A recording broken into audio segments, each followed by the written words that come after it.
بسم اللہ الرحمن الرحیم۔ حضرت عبداللہ بن عباس رضی اللہ تعالیٰ عنہ سے روایت ہے، انہوں نے فرمایا ابو سفیان بن حرب رضی اللہ تعالیٰ عنہ نے ان سے بیان کیا کہ ہرقل شاہ روم نے انہیں قریش کی ایک جماعت سمیت بلوایا۔ یہ جماعت صلح حدیبیہ کے تحت رسول اللہ صلی اللہ علیہ وآلہ وسلم ابو سفیان قریش مکہ کے درمیان طے شدہ عرصہ امن میں ملک شام بغرض تجارت گئی ہوئی تھی۔ یہ لوگ ایلیا بیت المقدس میں اس کے پاس حاضر ہو گئے۔ ہرقل نے انہیں اپنے دربار میں بلوایا۔ اس وقت اس کے ارد گرد روم کے رئیس بیٹھے ہوئے تھے۔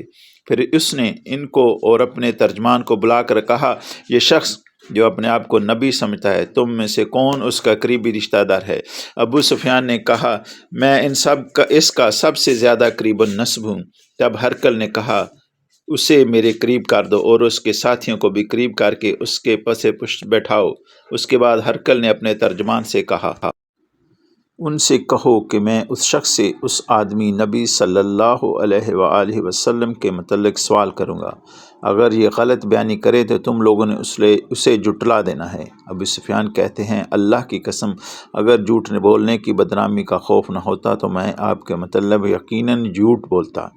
ابو سفیان کہتے ہیں، اس کے بعد پہلا سوال جو ہرقل نے مجھ سے آپ کے بارے میں کیا یہ تھا کہ تم لوگوں میں اس کا نسب کیسا ہے؟ میں نے کہا، وہ ہم میں اونچے نسب والا ہے۔ پھر کہنے لگا، اچھا تو کیا یہ بات اس سے پہلے بھی تم میں سے کسی نے کبھی کہی تھی؟ میں نے کہا، نہیں۔ کہنے لگا، اچھا اس کے بزرگوں میں سے کوئی بادشاہ گزرا ہے؟ میں نے کہا، نہیں۔ کہنے لگا، اچھا یہ بتاؤ کہ بڑے لوگوں نے اس کی پیروی کی ہے یا غریبوں نے؟ میں نے کہا، بلکہ کمزوروں نے۔ کہنے لگا، اس کے پیروکار دن بدن بڑھ رہے ہیں یا کم ہو رہے ہیں؟ میں نے کہا، بلکہ ان کی تعداد میں اضافہ ہو رہا ہے۔ کہنے لگا، کیا اس دین میں داخل ہونے کے بعد کوئی شخص اس دین سے برگشتہ ہو کر مرتد بھی ہو جاتا ہے؟ میں نے کہا، نہیں۔ کہنے لگا، اس نے جو بات کہی ہے، کیا اس دعوی نبوت سے پہلے تم لوگ اسے جھوٹ سے متہم کرتے تھے؟ میں نے کہا، نہیں۔ کہنے لگا، کیا وہ بد عہدی کرتا ہے؟ میں نے کہا، نہیں، البتہ ہم لوگ اس وقت اس کے ساتھ صلح کی ایک مدت گزار رہے ہیں، نامعلوم اس میں وہ کیا کرے گا۔ ابو سفیان کہتے ہیں، اس فکرے کے سوا مجھے اور کہیں اپنی طرف سے بات داخل کرنے کا موقع نہیں ملا۔ کہنے لگا، کیا تم لوگوں نے اس سے جنگ لڑی ہے؟ میں نے کہا، جی ہاں۔ اس نے کہا، پھر تمہاری اور اس کی جنگ کیسی رہی؟ میں نے کہا، جنگ ہم دونوں کے درمیان برابر کی چوٹ ہے، کبھی وہ ہمیں زخم پہنچا لیتا ہے اور کبھی ہم اسے نقصان سے دوچار کر دیتے ہیں۔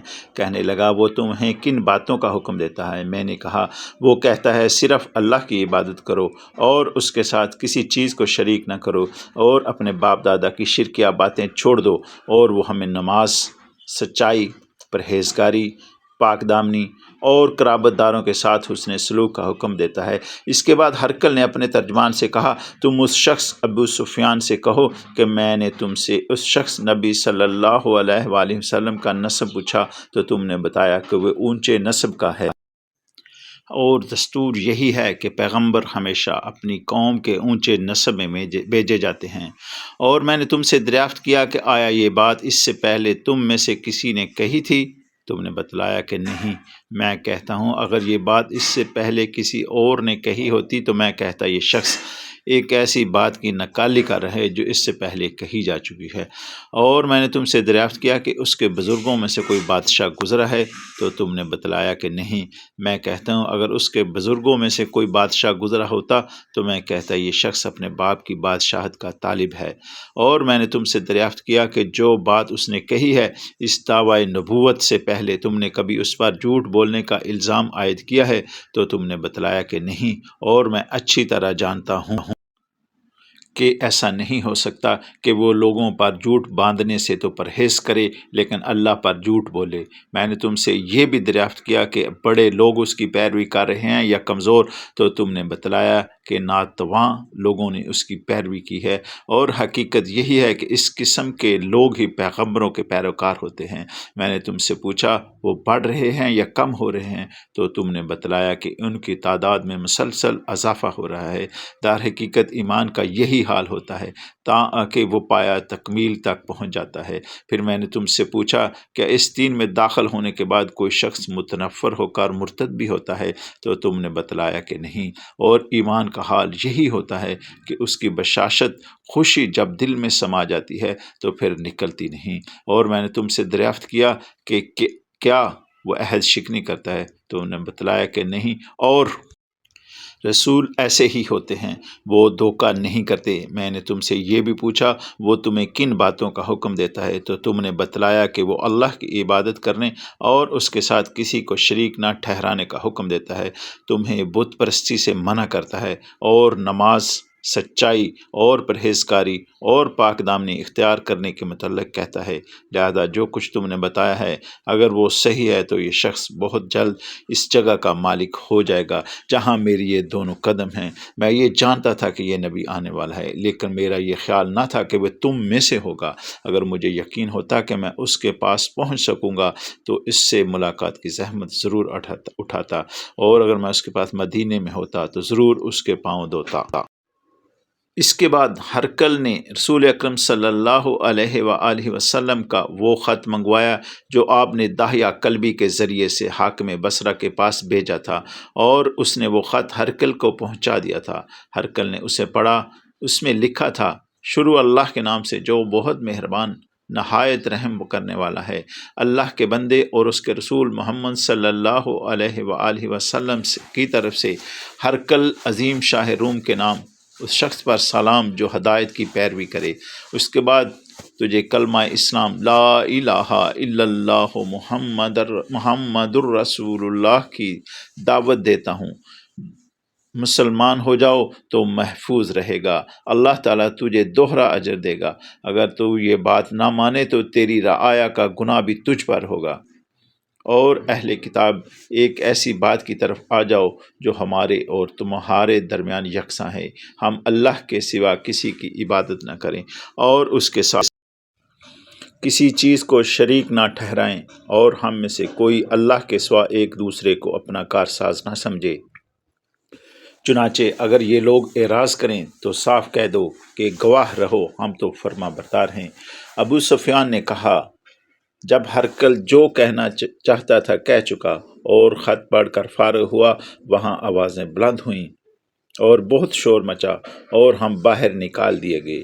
میں نے باہر آ کر اپنے ساتھیوں سے کہا، ابو قبشہ کے بیٹے کا معاملہ بڑا زور پکڑ گیا ہے، اس سے تو رومیوں کا بادشاہ بھی ڈرتا ہے۔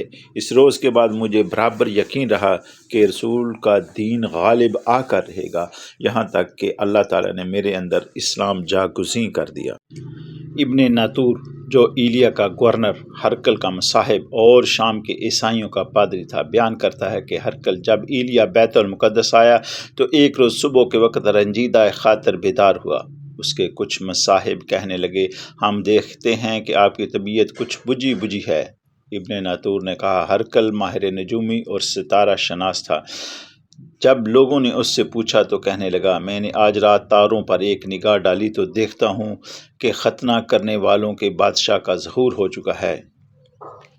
ان دنوں کون لوگ ختنہ کرتے ہیں؟ مصاحب کہنے لگے، یہودیوں کے سوا کوئی ختنہ نہیں کرتا، ان سے فکر مند ہونے کی چندہ ضرورت نہیں ہے۔ آپ اپنے اہل علاقہ کو پروانہ بھیج دیں کہ وہاں کے تمام یہودیوں کو مار ڈالیں۔ اس گفتگو کے دوران میں ہرقل کے سامنے ایک شخص پیش کیا گیا، شاہ غسان نے بھیجا تھا۔ وہ رسول اللہ صلی اللہ علیہ وآلہ وسلم کا حال بیان کرتا تھا۔ اب جب ہرقل نے اس سے تمام معلومات حاصل کر لیں تو کہنے لگا، اسے لے جاؤ اور دیکھو اس کا ختنہ ہوا ہے یا نہیں۔ لوگوں نے اسے دیکھا اور ہرقل کو بتایا کہ اس کا ختنہ ہوا ہے۔ ہرقل نے اس سے دریافت کیا، عرب ختنہ کرتے ہیں؟ اس نے کہا، ہاں وہ ختنہ کرتے ہیں۔ تب ہرقل نے کہا، یہی شخص پیغمبر اس امت کا بادشاہ ہے جس کا ظہور ہو چکا ہے۔ پھر ہرقل نے اپنے علم میں ہم پلہ ایک دوست کو رومیہ میں خط لکھا اور خود حمص روانہ ہو گیا۔ ابھی حمص نہیں پہنچا تھا کہ اسے اپنے دوست کا جواب موصول ہو گیا۔ اس کی رائے بھی رسول اللہ صلی اللہ علیہ وسلم کے ظاہر ہونے میں ہرقل کے موافق تھی کہ آپ نبی برحق ہیں۔